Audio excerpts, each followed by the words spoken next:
Welcome back to our channel. Today mini vlog. చేపల fry చేస్తున్నాను.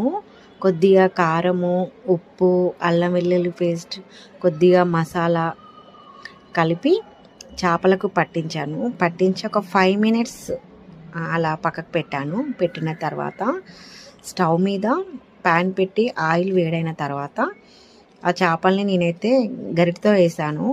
చేతితో వేస్తే మళ్ళీ ఎక్కడ ఆయిల్ మీద పడుతుందని భయానికి. సో నిదానంగా ఆ ఫిష్ను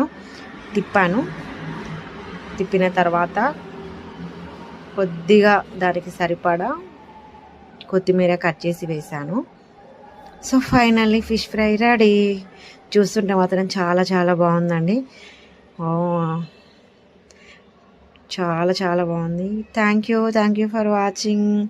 ఫిష్ ఫ్రై అయితే నేను తింటున్నాను. చాలా టేస్టీగా ఉందండి. Please subscribe to my channel. Thank you.